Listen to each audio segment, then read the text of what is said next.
جب کربلا ہو تو شادیاں نہ ہو، اور جب شادیاں ہوں تو کربلا، اس کا خیال کریں۔ ہاں ذکر امام حسین کر دیجیے، جشن امام حسین کر دیجیے، لیکن اس میں کربلا کس لیے؟ جب کربلا آئے گا تو ہمارے جذبات پھر ہمارے قابو میں نہیں رہتے، اس کا آئندہ خیال رکھنا۔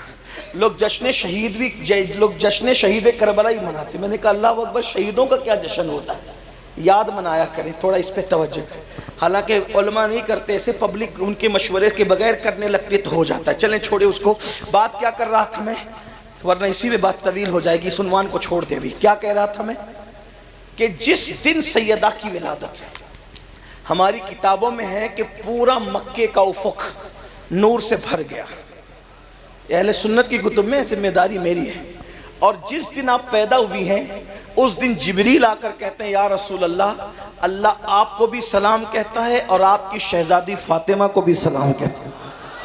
جس دن پیدا ہوئی ہے اس دن سلام آیا ہے، غور فرمائیں، جس دن پیدا ہو اس دن عرش سے سلام آتا ہے، یہ سیدہ پاک کی ذات ہے۔ ان جیسا کوئی متقی تو ہو بھی نہیں سکتا، لیکن کم سے کم اگر مائیں اتنی متقی ہو جائے کہ وہ گانا سننے سے رک جائے، وہ سیریل دیکھنے سے رک جائے، وہ فلم دیکھنے سے رک جائے، تو میں کہتا ہوں کہ کم سے کم 1-2 نسل تک تو برکت باقی رہے گی۔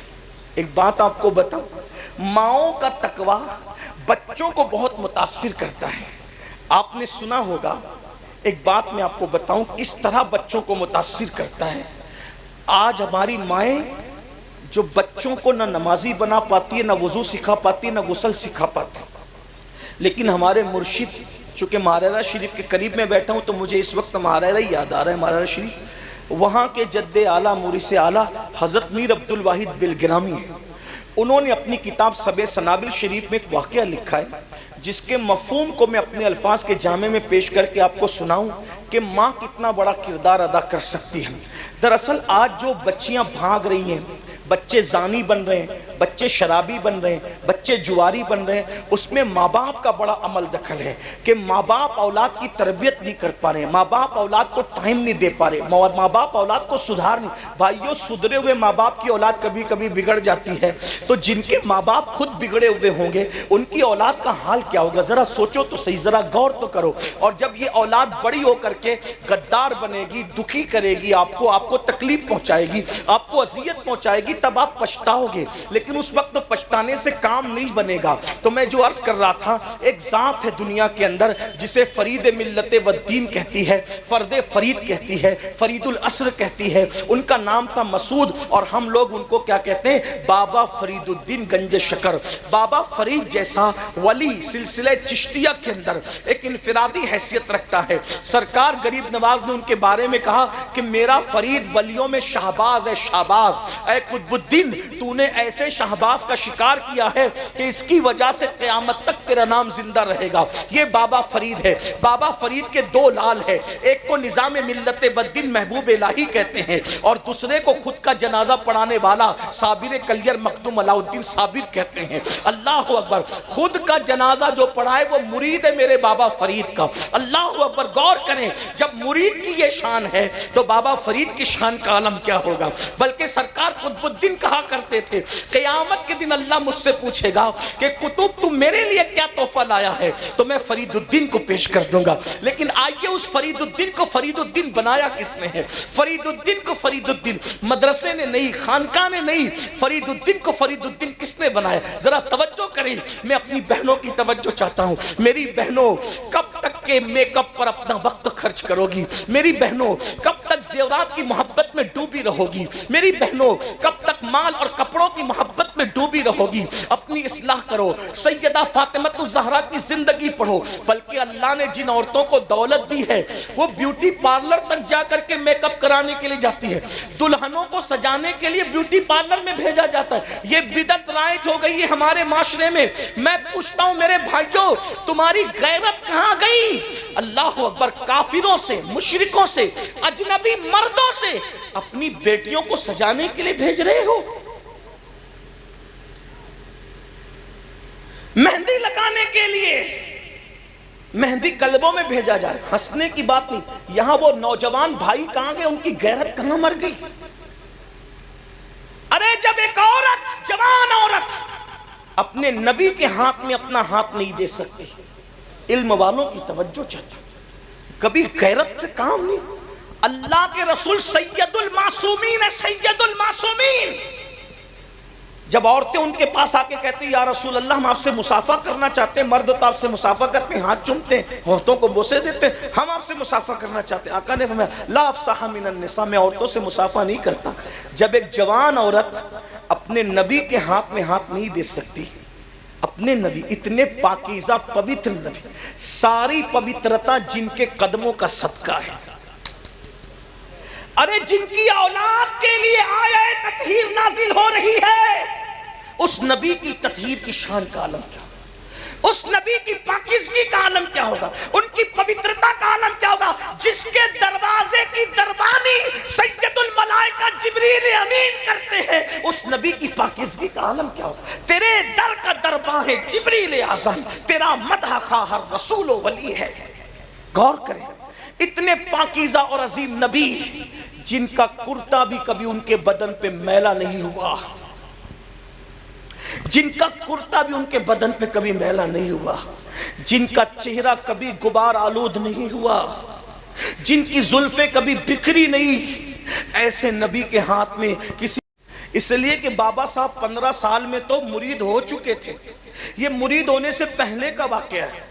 بابا صاحب کے چہرے پہ ابھی داڑھی کے بال نہیں نکلے، ابھی پڑھ رہے ہیں، طالب علمی کا دور ہے، ابھی پڑھائی جاری ہے آپ کی.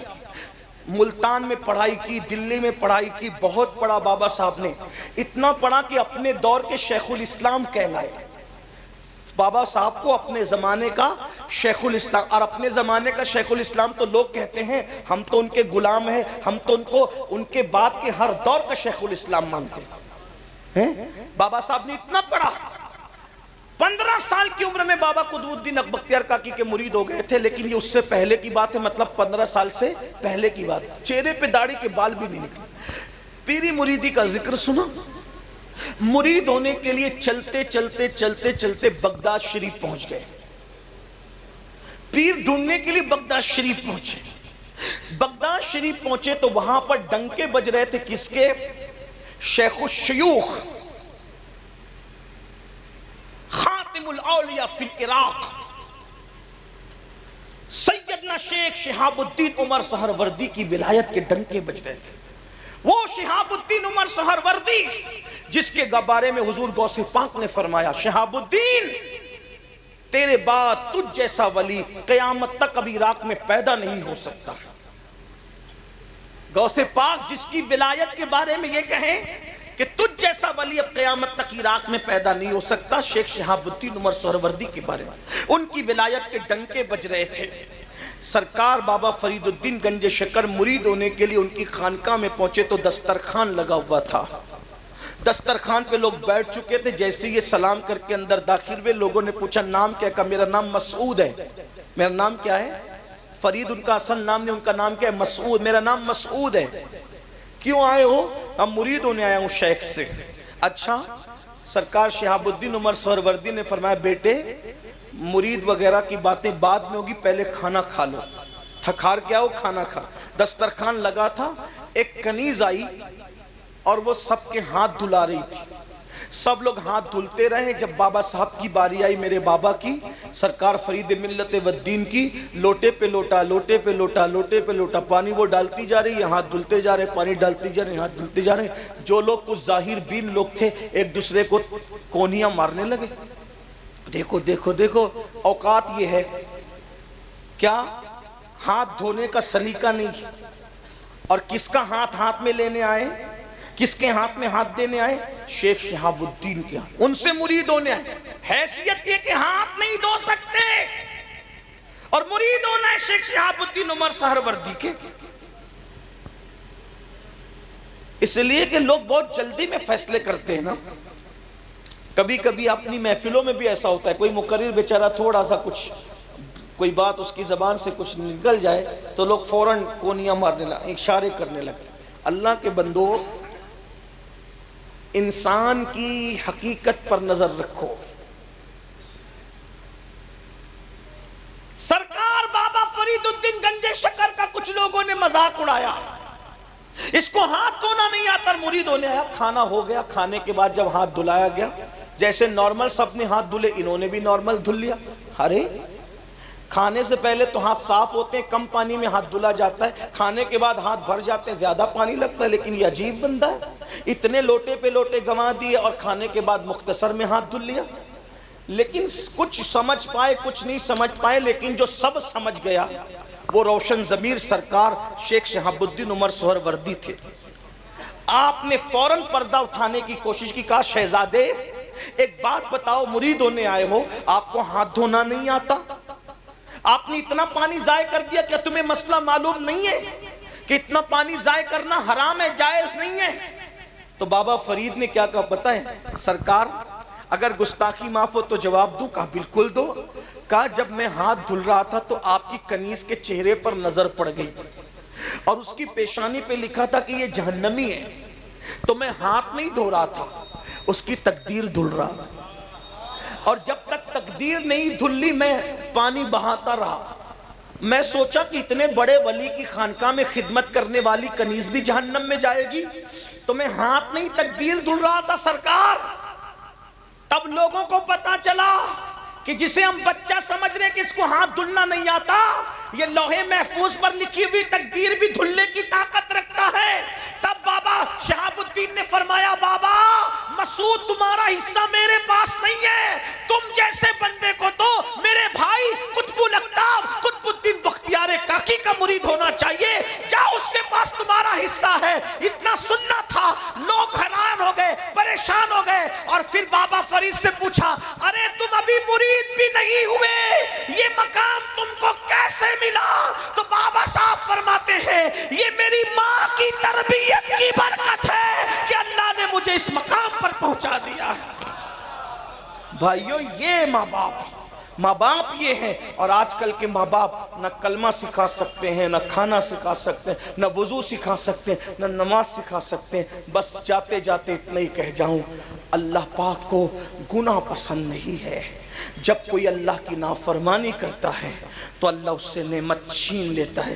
اگر اچھی آواز والا نافرمانی کرے گا, آواز چھن جائے گی. اچھی صحت والا نافرمانی کرے گا, صحت چھن جائے گی. آپ کہیں گے کیا کچھ ایسے بھی ہیں کہ بڈھے ہو کر بھی وہ طاقتور رہتے ہیں؟ میں نے کہا بالکل. ایک بزرگ تھے حضرت جنید بغدادی کے دور میں, اور ایک بڈھا تھا جنید دونوں کا واقعہ سن لے آخری میں. ایک بڈھا بغداد کے بازار میں بھیک مانگ رہا تھا, کوئی اس کو بھیک بھی نہیں دے رہا تھا. میں اپنے جوانوں سے کہتا ہوں, جب جوانی میں خدا کی نافرمانی کرو تو اللہ بڑھاپا اتنا دردناک دیتا ہے کہ لوگ موت مانگتے ہیں تو اللہ ان کو موت بھی نہیں دیتا. اس لیے جوانی میں پاپ مت کرو, اگر کر چکے ہو تو توبہ کر لو. ہم سب سے چھپ سکتے ہیں, رب سے نہیں چھپ سکتے. بہنوں سے بھی کہتا ہوں, خوبصورتی پہ اتراؤ مت, جو اللہ دینا جانتا ہے چھیننا بھی جانتا ہے. جب عورتیں پاپ کرتی ہیں جوانی میں تو اتنا دردناک بڑھاپا آتا ہے, بھیک بھی مانگے تو بھیک نہیں ملتی. اللہ سے ڈرو, توبہ کرو. کوئی دیکھے نہ دیکھے, اللہ دیکھ رہا ہے. ان اللہ کان علیکم رقیبا, اللہ تم پہ کڑی نگرانی کر رہا ہے. ایک بڈھا بھیک مانگ رہا ہے بغداد کے بازار میں, کوئی اس کو بھیک نہیں دیتا.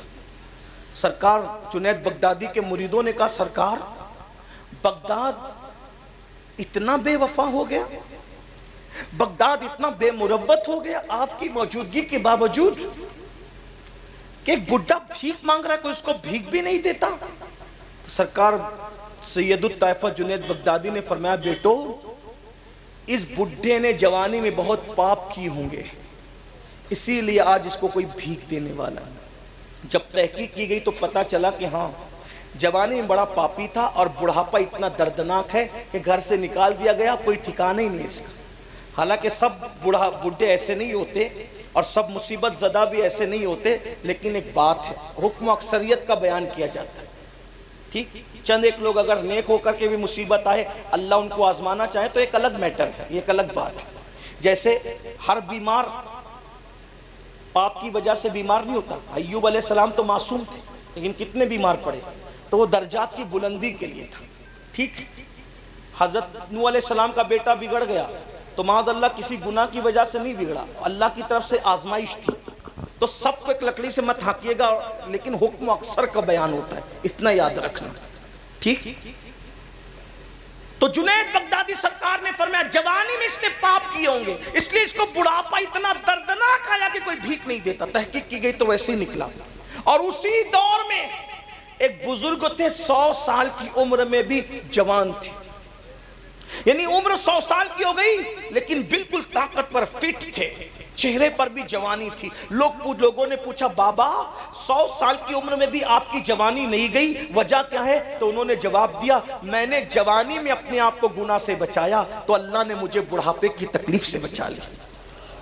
یہ ہے نیکیوں کی برکت۔ اس لیے ماشاءاللہ شادی کے موقع پہ محفل ہے، میں اہل برگین سے اور جہاں سے بھی لوگ ہیں ان سے گزارش کرتا ہوں شادی ایسے کرو کہ لگے کہ یہ مسلمانوں کی شادی ہے، اس میں ڈھول نہ ہو، میوزک نہ ہو، ڈی جے نہ ہو، تاش کے پتے نہ ہو، نعت کی۔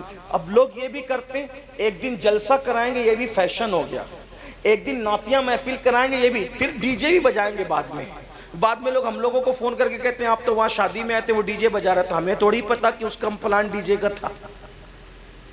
لوگ ایسا کرتے ہیں، لیکن میری گزارش یہ ہے کہ آپ جب اللہ رسول کا ذکر کرتے ہو ڈی جے مت بجاؤ، ناچ گانا مت کرو، پرسنل لائف کے اندر دین لاؤ۔ دیکھو دین کی بہت برکت ہے، اللہ پاک سے دعا ہے اللہ آپ کو بھی دین پہ قائم رکھے، ہمیں بھی دین پہ قائم رکھے، شریعت پہ قائم رکھے، ورنہ یاد رکھنا ان بطش ربک لشدید، تیرے رب کی پکڑ بڑی سخت ہے، جب اللہ پکڑ کرتا ہے پھر دنیا کی کوئی طاقت نہیں بچا سکتی۔ اللہ پاک سب سے پہلے مجھے آپ سب کو عمل کی توفیق بخشے۔ دوران گفتگو اگر کوئی غلطی ہو تو اللہ تعالیٰ معاف فرمائے۔ استغفر اللہ ربی من کل ذنب واتوب الیہ۔ اتنی گرمی میں بھی اتنی دیر تک آپ پریشان بیٹھے رہے، مجھے سنتے رہے، میں دعا کرتا ہوں اللہ اس بیٹھنے کا آپ کو بہتر صلہ عطا فرمائے، آپ کی محبتوں کا بیرگن والو اللہ آپ سب کو بہتر اس کا بدلہ عطا فرمائے کہ آپ نے اتنا ٹائم دیا اتنی گرمی میں بھی، حالانکہ اتنی گرمی میں کوئی بیٹھتا اٹھتا نہیں ہے، لیکن یہ آپ کی محبتیں ہمارے ساتھ ہیں، اللہ اس محبتوں کا صلہ آپ کی نسلوں کو عطا فرمائے، دونوں جہان میں عطا فرمائے۔ السلام علیکم ورحمۃ اللہ۔ ابھی آپ کو بیٹھے رہنا ہے، اتنی دیر بیٹھے 2 منٹ اور بیٹھ جاؤ، کیونکہ جہاں یہاں یہ ذکر امام حسین کی محفل ہے، شادی کی محفل ہے، وہیں اس میں ایک چیز اور ایڈ کر دی گئی ہے کہ یہ جو مدرسہ یہ جو مدرسہ سامنے نظر آ رہا ہے، اس مدرسے کے بچوں کی دستار بندی بھی ہے، حفظ قرآن کی دستار ہے، بس اس پر آپ کو 2 منٹ بیٹھنا ہے، دستار ہوگی۔ یہ دیکھو سبحان اللہ، یہ بچے حافظ قرآن بنے، حافظ قرآن، اور جو حافظ قرآن بنتا ہے اگر وہ قرآن کا حق ادا کرے تو مرنے کے بعد اس کے جسم کو قبر کی مٹی نہیں کھا سکتی، حافظ قرآن۔ بلکہ آپ سے یہ بھی کہتا ہوں 5 بچوں نے، یہ مولانا صاحب بتا رہے ہیں ان کے قول کے مطابق کہ 5 بچوں نے ایک بیٹھک میں، یعنی 5 بچے ایسے ہیں یہاں جو ایک بیٹھک میں انہوں نے قرآن شریف پورا سنایا۔ ایک بیٹھک سے مراد یہ کہ بیچ میں نماز کا وقت آیا ہوگا تو نماز پڑھ لی ہوگی، کھانے کا وقت آیا ہوگا تو کچھ کھا بھی لیا ہوگا۔ ماشاءاللہ یہ مولانا حضرات بتا رہے ہیں ان کے قول کے مطابق کہ ایک بچے نے 4.5 مہینے میں قرآن حفظ کیا، ماشاءاللہ۔ یہ حضرات کی اطلاع کے مطابق میں آپ کو اطلاع دے رہا ہوں، ماشاءاللہ بڑی بات ہے، بہت بڑی بات ہے۔ اللہ تبارک و تعالیٰ چاہے وہ آپ کی بستی میں ایسا کام ہو رہا ہے، ہمیں تو مدارس کا خیال بھی کرنا چاہیے، بلکہ میں تو سنیوں کو یہ کہتا ہوں بھائیوں جو ڈی جے پہ خرچہ کرتے ہو، جو وہ فضول کاموں پہ خرچہ کرتے ہو، وہ دینی تعلیم پہ خرچہ کرو، آپ کو اس کی برکت ملے گی۔ میں تقریر ختم کر چکا، لیکن ایک بات میں آپ کو بتاؤں، ایک بات ماشاءاللہ قاری صاحب کی محنت اللہ جزائے خیر دے۔ ایک بات سنیں، آپ نے سرکار مخدوم اشرف جہانگیر سمنانی کا نام سنا ہوگا، جہانگیر سمنانی سرکار کا نام سنا ہے؟ مخدوم اشرف سرکار کا، بہت بڑے بزرگ ہیں، غوث العالم محبوب یزدانی۔ وہ فرماتے ہیں ایک کافر تھا، ایک کافر، اس کا نام تراب تھا، وہ رستے سے جا رہا تھا، اس نے دیکھا کہ ایک بچہ مسلمان کا علم دین کے لیے کچھ لکھ رہا ہے، تو بچے کا قلم گر گیا، تو وہ کافر نے قلم اٹھا کر اس بچے کے ہاتھ میں دیا، خرید کے نہیں دیا، خرید کے نہیں دیا، بچے کا ہی قلم اٹھا کر کے دے دیا، تو اللہ نے اس کافر کو مرنے سے پہلے ایمان دیا اور مرنے کے بعد جنت عطا فرمائی۔ آپ مجھے بتائیں کہ اگر طالب علم کا گرا ہوا قلم کوئی اٹھا کے دے دے تو اللہ اس کو ایمان دے، زندگی میں اور موت کے بعد جنت دے، اس کا گرا ہوا اٹھا کے دے دے تو اللہ یہ صلہ دے، اگر کوئی خرید کے دے گا تو اللہ اس کو کیا صلہ عطا کرے ہیں؟ اگر کوئی اپنے باپ داداؤں کے نام سے اصال ثواب کے طور پہ دے گا۔ اس لیے تعلیم پہ محنت کرو اور بہت محنت کرو، تعلیم کو آگے بڑھاؤ، تعلیم حاصل کرنے والوں کو آگے بڑھاؤ۔ دستار بندی ہو رہی ہے، ہمارے بھائی سید محمد قادری صاحب یہاں موجود ہے، جے پور سے آئے، اور بھی جتنے علماء کرام ہیں، ائمہ کرام ہیں، وہ آگے آئیں اور آ کر کے وہ بچوں کی دستار بندی کر دیں۔